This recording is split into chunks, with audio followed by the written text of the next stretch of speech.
And you might want to hold your applause. You know, we have a lot here. So, Secretary Josh Kurtz, Secretary Jake Day, Secretary Rebecca Flora, Secretary Kevin Addis, Director Paul Pinsky, Chief Sustainability Officer Megan Convent, and we're very honored to have Deputy Chief of Staff Shane Hernandez with us tonight as well. So they launched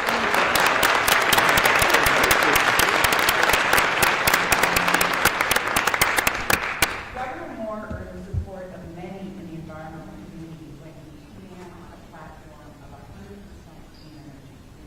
Since then, he has taken steps to fulfill that promise. His administration wrote the Climate Pollution Reduction Act plan. He issued an executive order advancing actions to meet our goals, and then stepped up to that plan by applying an all-of-government approach to the solutions. He's serving as the chair of the Chesapeake Bay Executive Council during a really important time for the Chesapeake Bay, and in a really tough budget year. I'm very proud to say the critical line items that we all care about were not cut.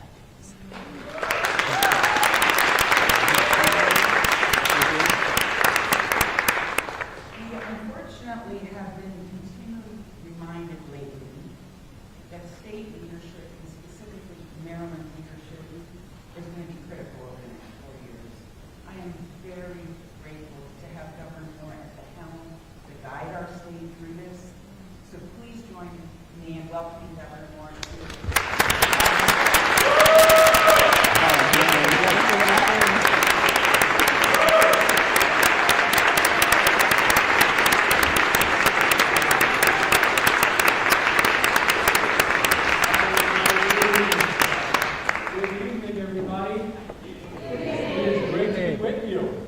And first, can we please give it up for my dear friend and one of the greatest leaders that this country has on the environment, my friend Kim Cole.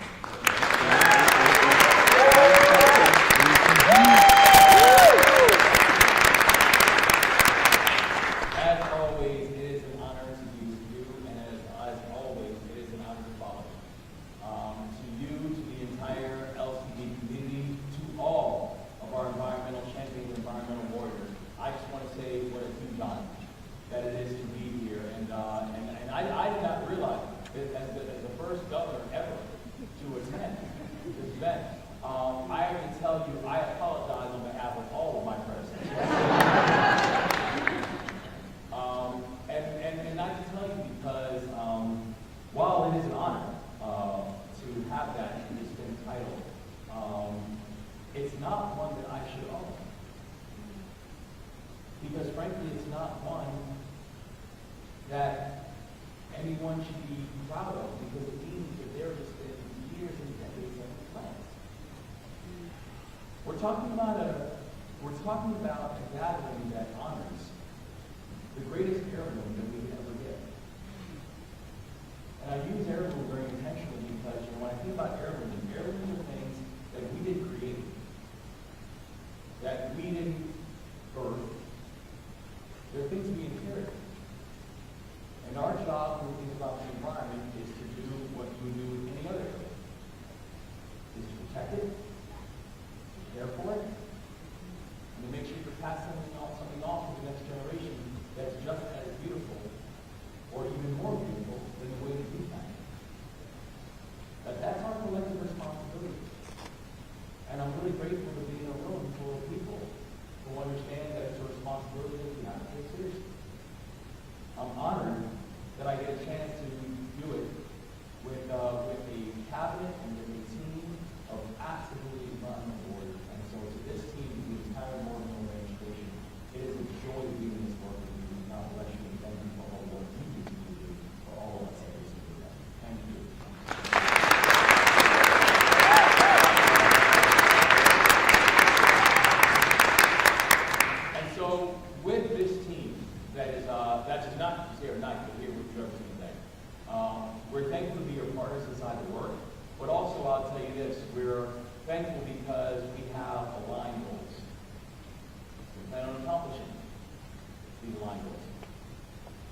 That is going to increase state funding for the Chesapeake and the Atlantic Bay's 2010 Trust Fund by $5.6 million.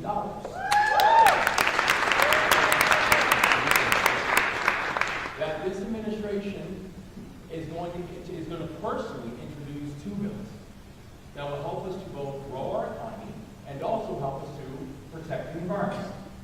The Bay, the Bay Legacy Act will help us to execute a comprehensive strategy that touches every sector of our Bay economy, from agriculture to aquaculture. And we're going to need your help in making sure that it makes it across the finish line in this general session.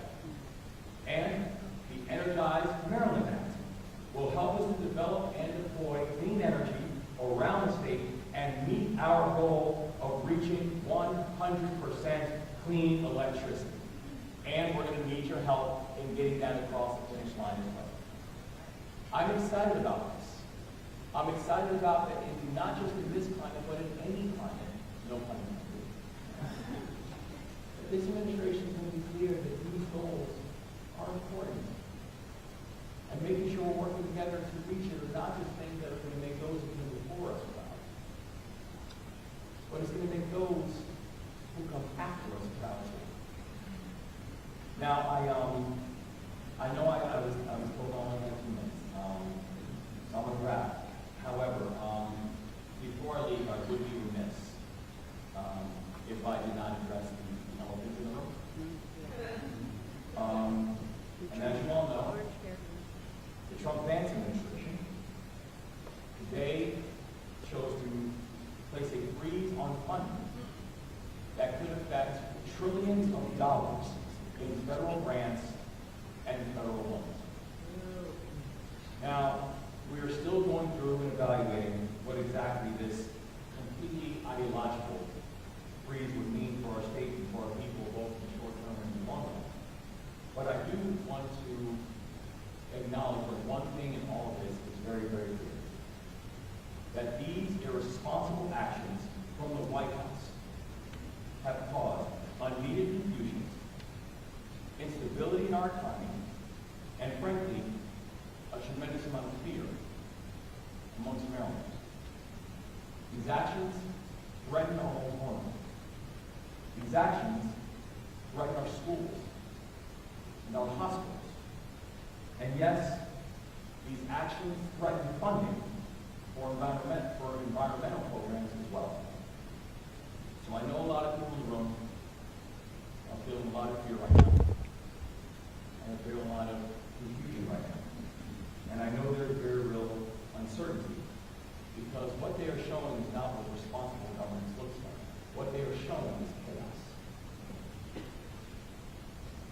With that, I also want to be very clear to the people of this state that the answer to instability from Washington is going to be clear and calm and steady leadership of our own.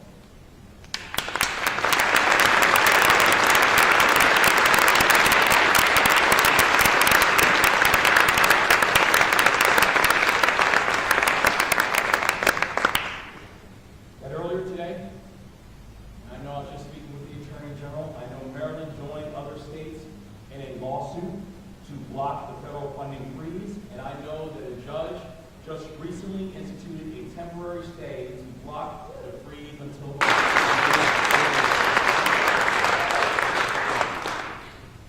and while we will continue to monitor the situation, I want the people to know this chaos will not go unanswered. In fact, later today, I'll be speaking to all of our county leaders, both Republicans and Democrats, on how to make sure that we are preparing for the short term and the long term for these kind of events. Our commitment to our values will go unchanged. Our commitment to our people will go unchanged. Despite what's happening in Washington, we will continue to deliver for the people of Maryland. We will continue to defend our Constitution. We will continue to grow our economy. continue to make sure that our heirlooms can be perfected and passed off to the next generation so they can know that in this moment, we understood the assignment.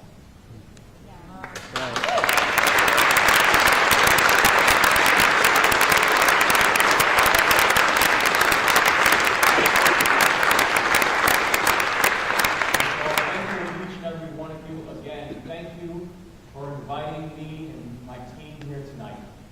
And thank you for being our partners on this journey as we continue to leave no one behind. God bless you guys.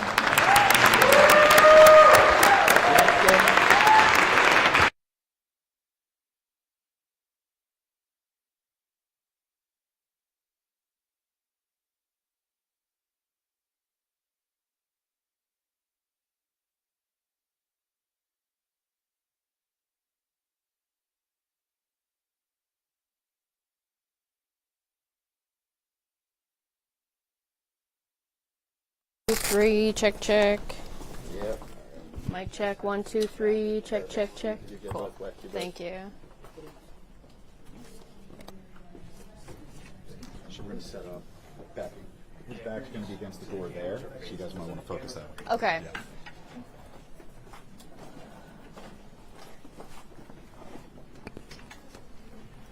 Can I scooch in front of you? Thanks.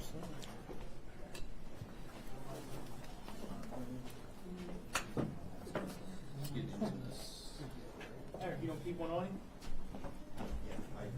I walked over here to the state house. It's going to be a profile if he's looking at me then. I think standing over there is probably better, yeah. This man through, please.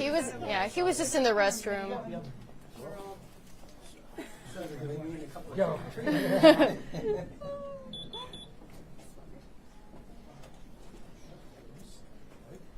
Hold the line, friends.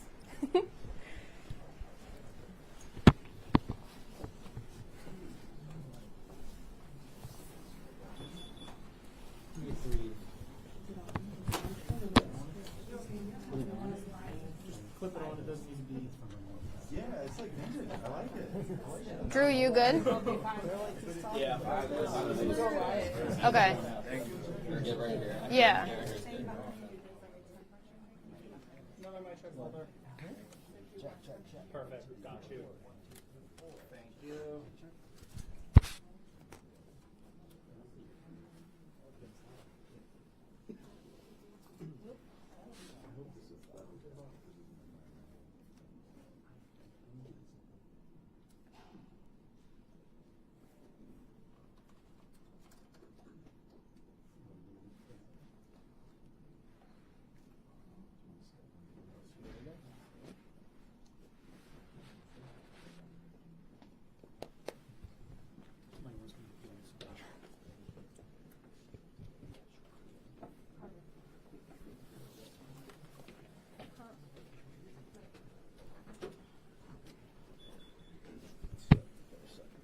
Drew. All right, I know everybody's got questions. We're going to answer a lot of them. All right. So, Governor, you just told the crowd that you're going to be talking to legislative leaders today, this evening, about how to prepare for the short and long term. What are you going to tell them? I'm going to tell them that we are going to be organized, that we are going to be coordinated, and at the same time, we have to make sure that we respond. The decisions that made today do not make sense. They are emotive, they are irrational, they're not thought out, and it's chaos. And we have to make sure that we're protecting the people of our state, because the decisions that we saw from the White House are ones that are not going to go without a response from us. And let me follow up, other than going to court, what kind of options do you have? Well, I think going to court is actually an important thing, and I think we're really thankful that the federal judges ordered to stay at least until Monday, and we are going to continue to evaluate the situation. But someone has to explain to me how cutting funding for the victims of abuse, or cutting funding for those who are receiving military veterans' families who are receiving supports to help bury their loved ones, how this makes any sense. And so not only the legal challenge, but we're also be working with all of our local jurisdictions to make sure we're prepared not just for dealing with this issue, but any other issues that come on board. Governor Moore, the Medicaid lockout earlier today was tied to these the funding freeze. We know that the White House says that it was not supposed to be, but we also know that states across the country were locked out of their Medicaid portals. Do you have any more information about what happened? We have more information about why the lockout happened. We know that it did happen, and the timing did coincide with this decision from the White House. Governor Moore, you have told Marylanders that your state is prepared for the Trump-Vance administration, whatever may come. Could you tell us what went into today's statement and why you waited so long to deliver it? Well, I think the reason that we moved so quickly to make this statement was that we wanted to show the people of the state that we were coordinated. That if you notice that the statement that we had, it came in coordination with our Attorney General. It came in coordination with our local elected officials. It came in coordination with our federal delegation. We want to be able to show that in this moment that Maryland is not just prepared, but Maryland is coordinated. And we're standing together to make sure that the rights, that the freedoms, and the constitutional beliefs of the people of the state are going to be protected. With all due respect, Governor, the statement when talking about the funding freeze, we knew about that late last night, and the statement from your administration came almost 24 hours later. Well, I think the reason that we chose to move quickly on this and trying to understand both everything that was included, we were literally talking about an order that called for trillions of dollars of funding cuts, which was completely irrational. That there was no reason for it. This was essentially a self-imposed government shutdown. And as the governor of a state that we have over 160,000 federal employees, and that doesn't even include our federal contractors, that does not include our uniformed personnel, making sure that we were coordinated and quick to giving a sense of assurance to the people of the state was something that was very important to me. Got time for one more, guys? We've seen ICE raids in parts of the state, and we've heard from residents who are scared to leave their homes, whose children are scared to go to school. What is your message to them? Our message to the people of this state is that we are going to follow the Constitution. And the message that we're giving to our local elected officials is they need to follow the Constitution as well. That we can both protect humanity and also making sure that we're supporting the Constitution, and those two things do not have to be mutually exclusive. So as you have conversations with county leaders, looking ahead to the immigration enforcement, how do you balance that? Well, I think we balance it by staying consistent. The thing that we know and why our coordination matters so much is the reason that I'm doing a call later on with our county leadership is to know that our stance on this is not going to move. That we are both going to protect Marylanders, and we are going to make sure that we are honoring the Constitution. That was the oath that I took, and that is the oath that I stand by. All right, guys, Do thank you you have so a much. list Thank you of so the much. grants that are impacted by this? Do we know We can follow up exactly? with you and get you that information. Thanks. Thanks. I was like, wait, what do I have?